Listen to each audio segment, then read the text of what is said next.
Hey everybody, welcome to part 3. So in the beginning here, I'm just explaining my carving setup. I've had quite a bit of questions recently regarding this and why I carve on a diagonal table.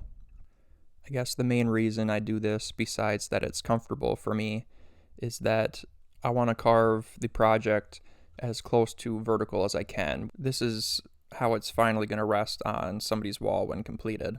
Being able to carve it as close to vertical as I can, I'm able to get a realistic look at how it's going to look on the wall, and it exposes some of those shadows that you can't necessarily see as if you were carving it on a flat surface or even diagonal.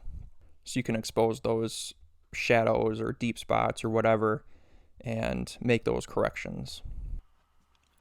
So continuing on from part 2, I'm working on smoothing out the background and getting rid of some of the low spots that created unwanted shadows.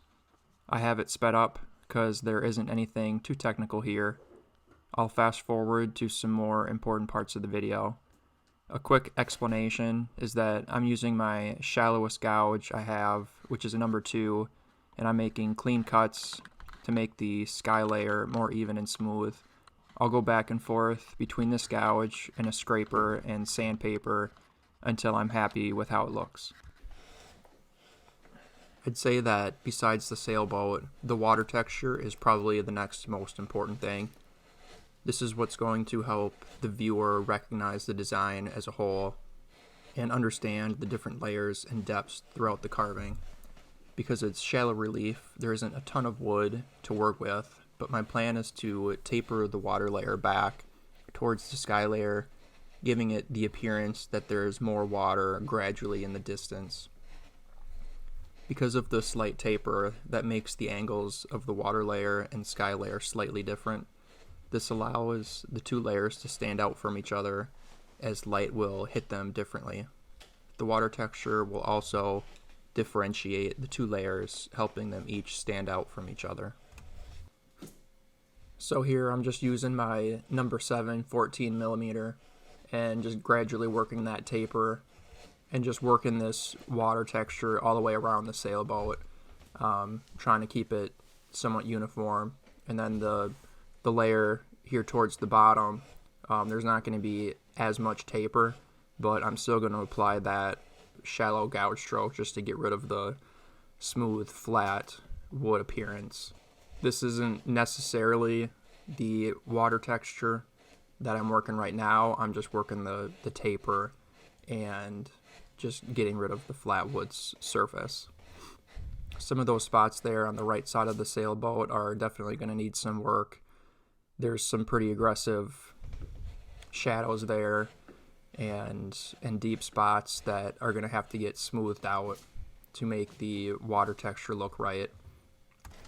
I'm going to fast forward through the section here. The only thing I'd say at this point is just to make sure you're being careful around the sailboat and you're not going to slip and take a huge chunk out of the sailboat and ruin the project. I'm kind of working on where the two layers meet here and kind of making sure they're tapered properly into each other and that they look right.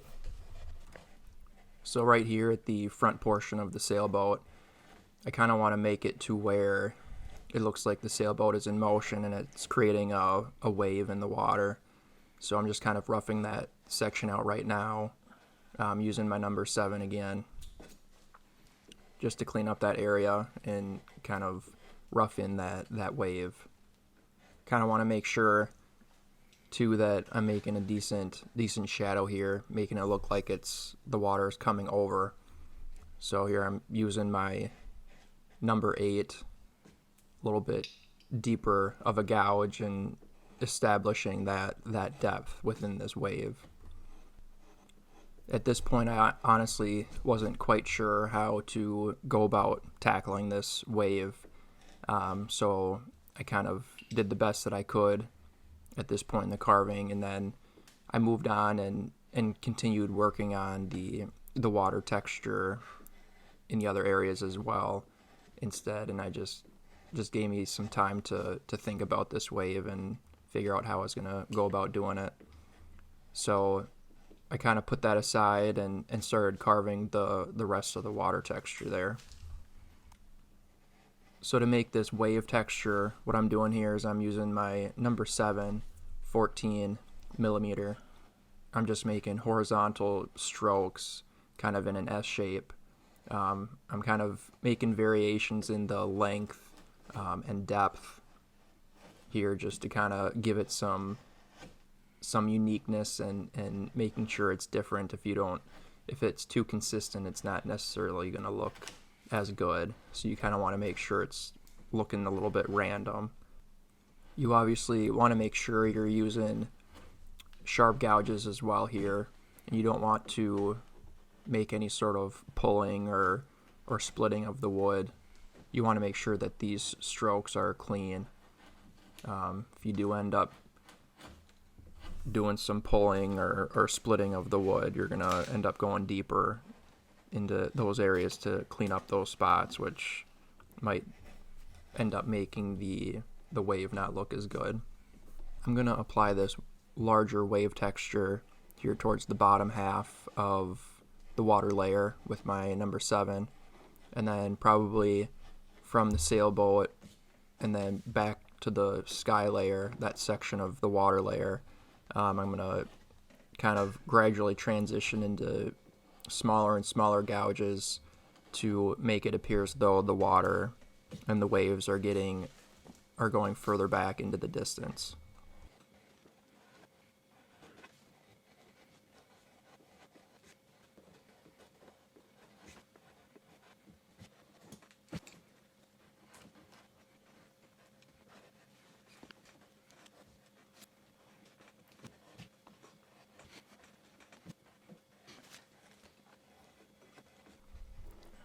After I finish that first pass with the number 7 gouge, I then go over the whole area again with my number 8 and just giving each wave a little bit more depth and shadows there.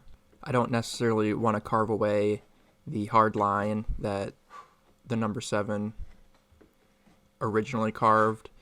I want to make my strokes kind of in the depths of the original carving stroke here to just emphasize the wave. I don't know if that makes sense or not, but I'll just carve in each wave, adding a little bit more depth with my number 8. Again, you want to make sure that your gouges are sharp and your strokes are clean here, because it's going to be difficult to make any sort of corrections or clean up any sort of splitting of the wood in this area.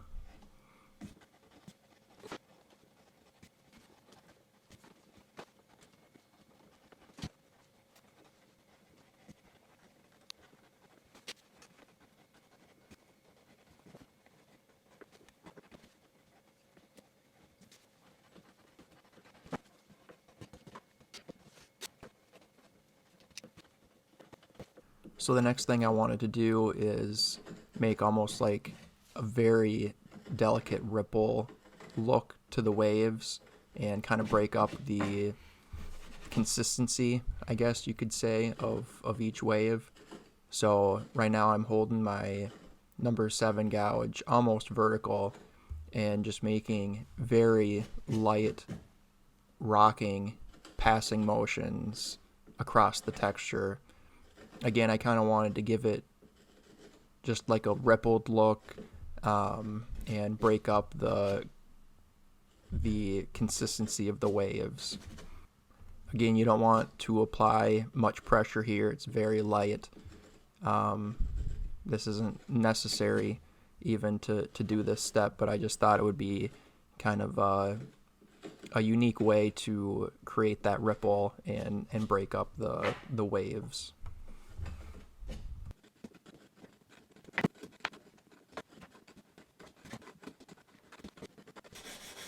Doing that little technique kind of created a lot of little wood fibers that needed to be removed, so I just used a wire brush and got rid of those fibers.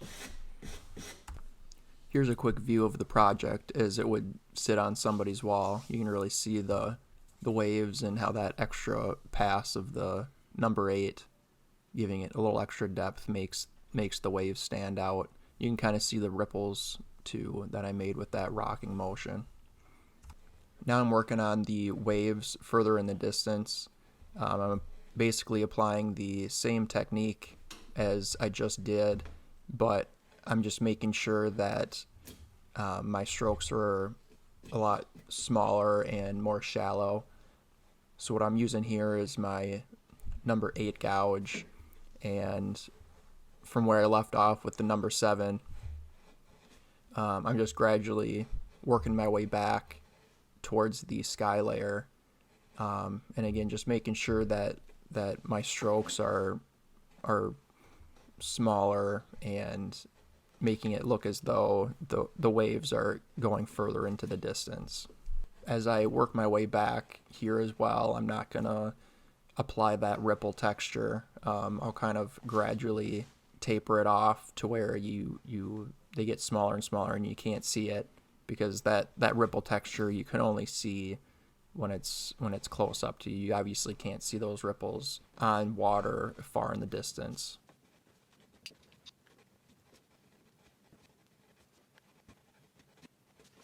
About the last inch or so of the water layer towards the sky, I use my number 7 4mm, one of my smaller gouges, to finish off this water texture. Again, I'm making really shallow strokes here, especially when I get really close to that junction point where the water layer meets the sky.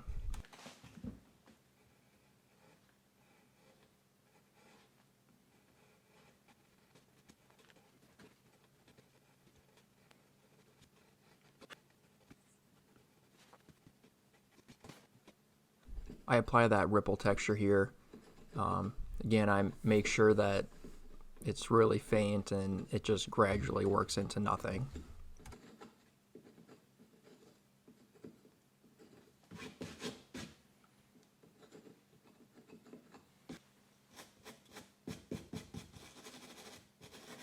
I do the same technique here to the water layer on the right side of the sailboat. I already went through it, so I'm going to kind of fast forward this section of the carving.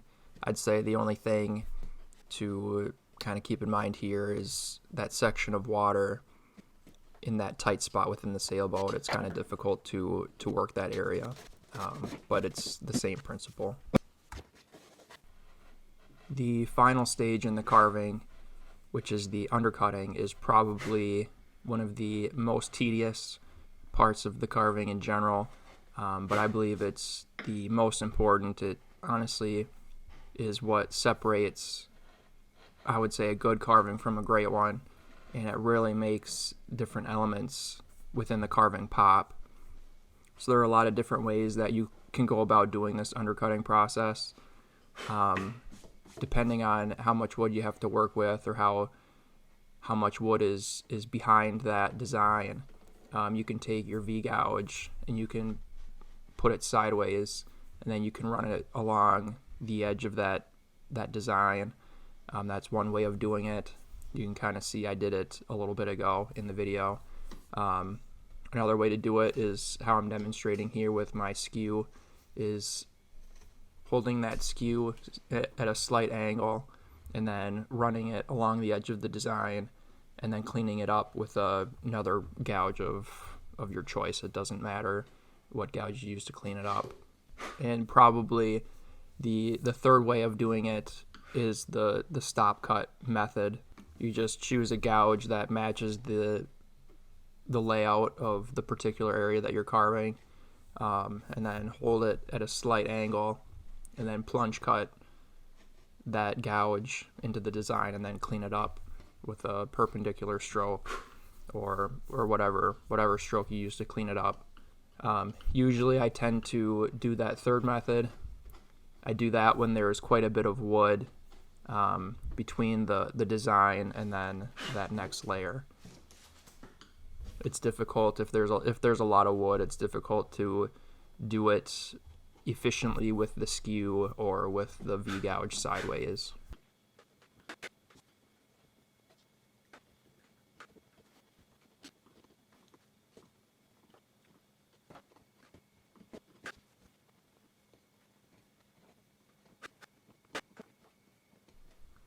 This right here is a good example of using the skew gouge to make that undercut. Again, I'm just holding that skew gouge at a slight angle and sliding it along the edge of the horizontal post here. And then I use a smaller gouge just because it's kind of a tighter area, and run it along the edge of that cut to clean it up and chip that thing out of there. As you can see, as I'm making that second cut and cleaning it up there, that it's creating a nice shadow, and it's separating the horizontal post from the water layer and making the post really stand out from the water. This is where the tediousness comes in with this stage. At times it's difficult to clean up those areas after making that plunge cut, or with the V-gouge or skew gouge, or however you end up doing that undercut.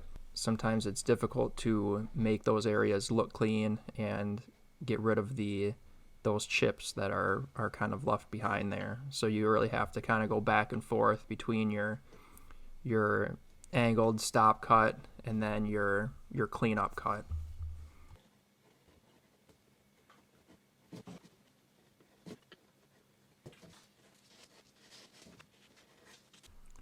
Now I'm only going to do the undercutting where it actually makes sense within the design, like as if it would look in real life. If those different elements of the scene are separated from each other, then those are the areas that I'm going to undercut. But if they're connected or intertwined, I guess, I don't know of a good way of explaining it, but then I'm not going to be doing the undercutting. So for an example, right now I'm working on the undercutting around the sailboat, as that would make sense. In those particular areas, the sailboat's not connected with the water, but where the bottom of the sailboat meets the water, I'm going to leave that, and I'm not going to do any undercutting there, because in real life that makes sense. Like, the water is going to be in contact with the boat. I'm not going to be doing any undercutting there. So another example of where I wouldn't be doing any undercutting is that right sail where it meets the vertical and horizontal post. That in real life makes sense. It's going to be connected there. Therefore, I don't want to make any sort of shadow and make it look unrealistic. Here's a closer shot of me working that undercut around the boat section. It was kind of difficult for me to get a good view of this, as I was often kind of in the camera's way when I was making that plunge cut. So I had to do quite a bit of editing to kind of edit out those unwanted parts where I'm just blocking the camera the whole time. But you can kind of see as it progresses how I'm taking out those chips of wood from underneath the backside of the design, establishing that separation between that layer and then the layer beneath it.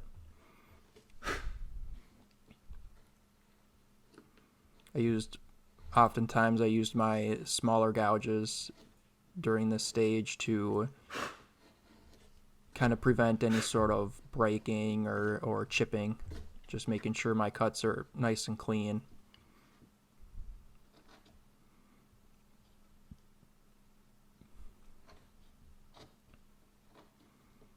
Because here, when you're making that plunge cut, you don't want to go too deep to where you're going to have a bunch of marks in the design underneath. You have to make sure that your plunge, you're going to be able to meet that plunge with your secondary cut. Otherwise, like I said, you're going to make some unwanted plunge marks in the design.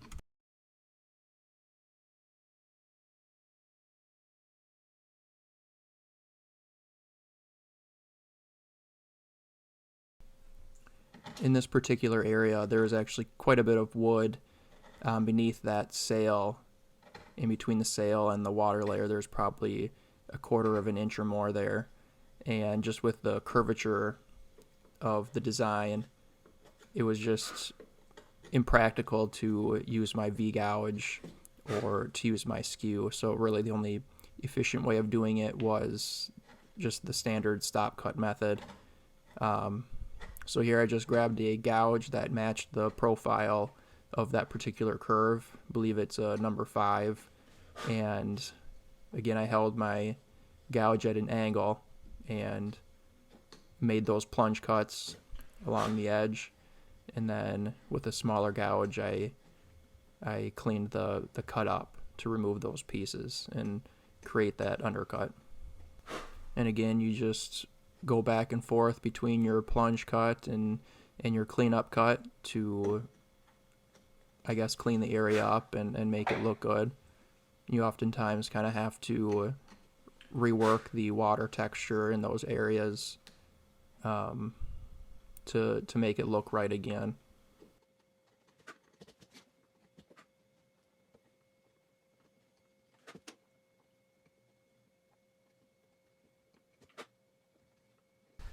Probably the fastest way of doing the undercutting is with the V-gouge. Oftentimes you can't always use it, just depending on the situation. You can only really use it on very specific circumstances, but when you are able to use it, I definitely take advantage of it, because basically you're making that plunge cut and the cleanup cut both at the same time. You just run the V-gouge at an angle and run it right along the edge of the design, and with one stroke you're making that undercut. So in this particular design, I was able to use that V-gouge for undercutting along kind of those edges of the sails.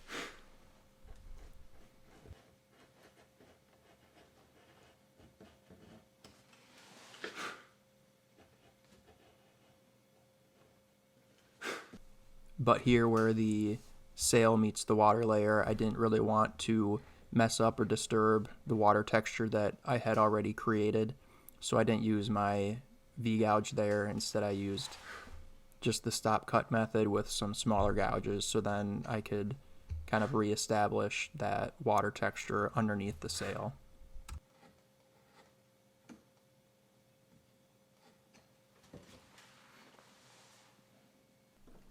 Here I'm just doing the undercutting underneath the left sail and vertical post.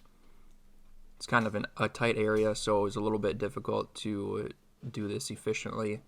But I did the vertical stop cut method with the gouge at an angle. That was probably what I found was the best way of doing it. It was difficult to get the V-gouge in there to do it that quick way. And the skew, I was able to get the skew in there a couple of times, especially at the 2 points, kind of those 2 tight areas there. I used my skew a lot to clean up those areas, but otherwise it was pretty standard, just using the stop cut and making that plunge, and then cleaning it up with, I used a small gouge and kind of ran it along the edge of that plunge cut to clean up the area.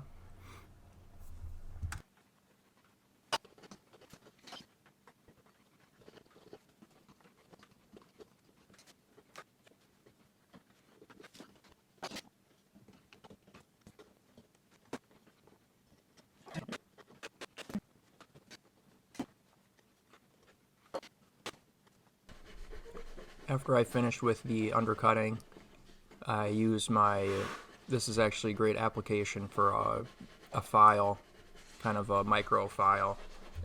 This one in particular is bent, so it really comes in handy to get into those tight areas where it's difficult to get in with sandpaper, or sometimes you just need that hard edge to clean those areas up. So if you don't have one of these mini files, I would definitely recommend to add them into your collection at some point. They're relatively inexpensive. I think I got a set on Amazon for maybe 6 of them for like $10. So they're relatively inexpensive, and they really come in handy to clean up those tight spots. I spend some time here just sanding the project, cleaning up some of those imperfections and wood fuzzies and things like that.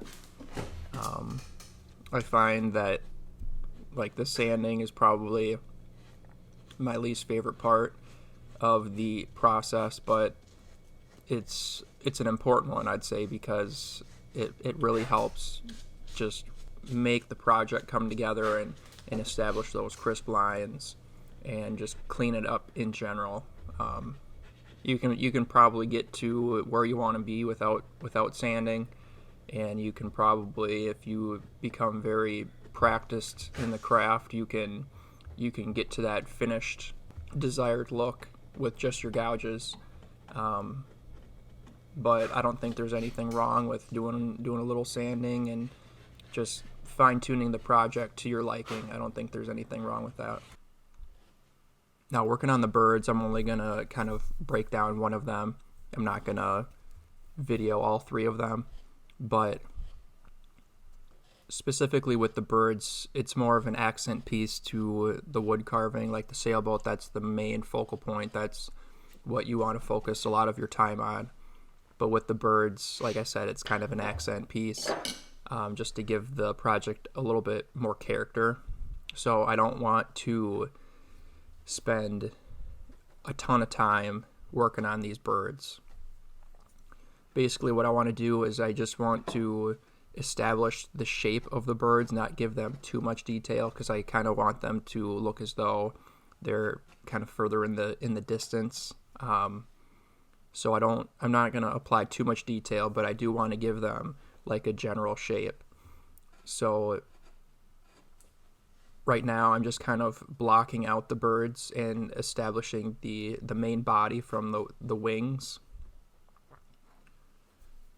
I'm making those, again, you got to work with your smallest gouges here to prevent any sort of breaking or chipping, because these wings and the birds here, they're pretty vulnerable to breaking. So you have to really take your time and make sure you're carving in the right direction and things like that. So again, what I'm doing is I'm just separating the wings from the main structure, the main body of the birds, and just slowly shaping them.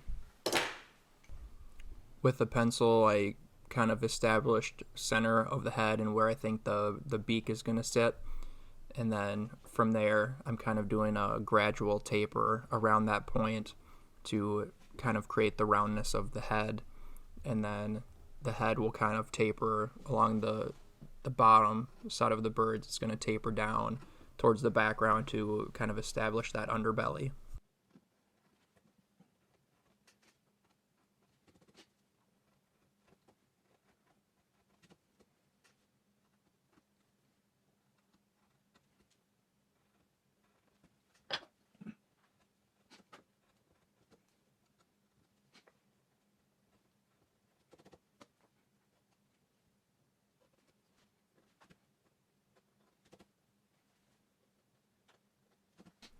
And then what I did with the wings was that the top portion, I left about maybe a 1/16 of an inch or so, just depending. And then from that point, I tapered back towards the background, giving it that proper wing look where you can see the undersection of the wing.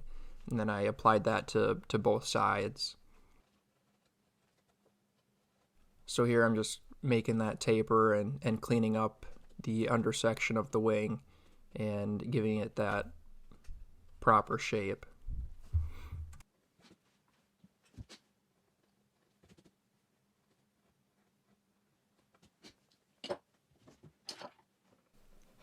So after I gave it a general shape about how I wanted it to be, I used this file, which really came in handy, and started smoothing it out and getting rid of some of those more aggressive carving strokes. I didn't want to spend a ton of time on the birds. Like I said, they're just kind of an accent piece. So after I finished cleaning it up here with the file and getting rid of some of these imperfections, I worked on the undercutting, and then I pretty much left them as is. The birds definitely aren't super detailed or anything super high quality, but when you look at them in the whole scope of the design, you can definitely tell that they're birds, and that's what I wanted accomplished for this project. If you end up working on this project yourself and you want to spend a little bit of extra time working on these birds and making them a little bit more detailed, you can go ahead and do that if you wish.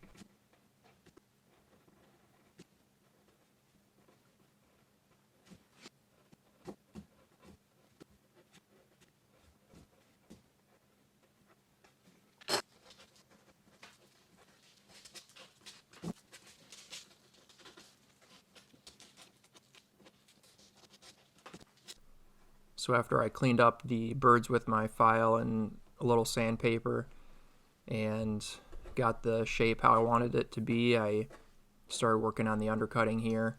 Again, I'm using my really small gouges to prevent any sort of breaking or chipping, because these wings are very vulnerable and weak, so I had to be very careful here. But again, I'm just going along the edge of the birds here with my small gouge at an angle and making that first undercut plunge, and then I go around again with the same gouge and make that cleanup cut.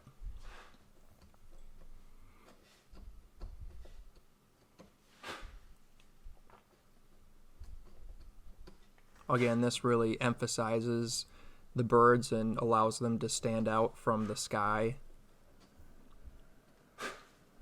and it really cleans up some of the little wood chips and fuzzies that you can kind of see towards the bottom of the birds. It really gets rid of those and creates a nice crisp outline of the birds, making them stand out.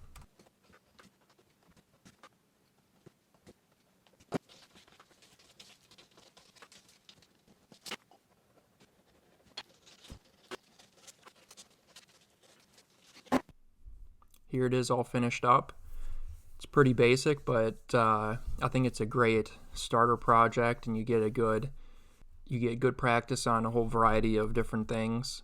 And the cool thing about it is you can make it more detailed if you wish. You can add windows in the sailboat, or you could add more birds. You could add a small boat in the distance. It's really up to you. So here I am applying the finish to the project. Use just a basic oil-based stain. It doesn't matter.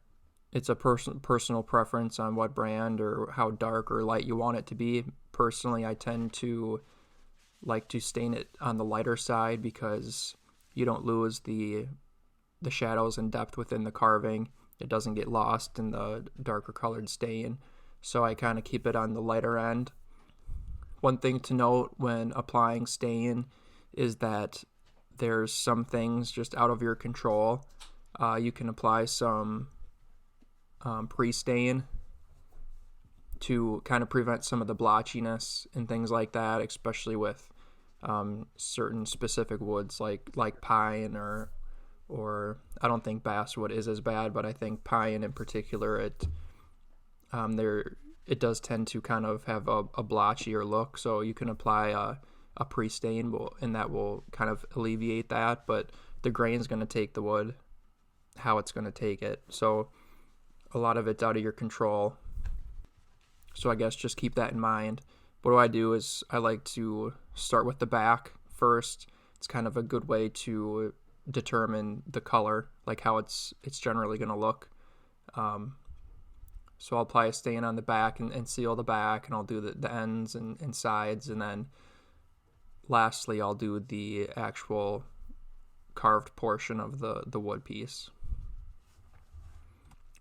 So once I get the back and side stain, then I'll go ahead and start sanding the actual carved portion of the project. I use a foam brush. I find that foam brushes work well. They don't leave anything behind. They apply the stain well, and they're easy to use to get into some of the cracks and crevices and get that undercutting portion of the carving stained. So I covered the whole project in stain and make sure it's all the areas are applied, and then I'll take a rag of some sort and wipe off the excess stain, and I make sure that there's nothing pooling or anything extra left behind. When you do that last wipe down, I It's a little bit more expensive, but I get Garage or Shop paper towel. It's blue, but it doesn't leave any of the fuzzies behind. Oftentimes, if you use like a kitchen brand paper towel, it's when you do that wipe down, it's not strong enough to withstand some of the I guess nicks and carved portions of the wood, so it's going to leave behind some paper towel fuzzies within the project. So I use the blue shop rags to wipe the excess stain down, and it doesn't leave anything behind. I don't have it videoed, but after I get the project stained and I let it dry for probably a day, I apply several coats of spray-on polyurethane that just seals the wood and protects it. Here's the project all finished up. I appreciate all of you that have made it through each part of the video and to this final stage here. If you guys have any recommendations on how you'd like to see future how-to videos, then feel free to share them in the comments, or if you have any specific project designs, then I'd definitely be open to hear those as well. So thank you again, and I'll see you guys in the next one.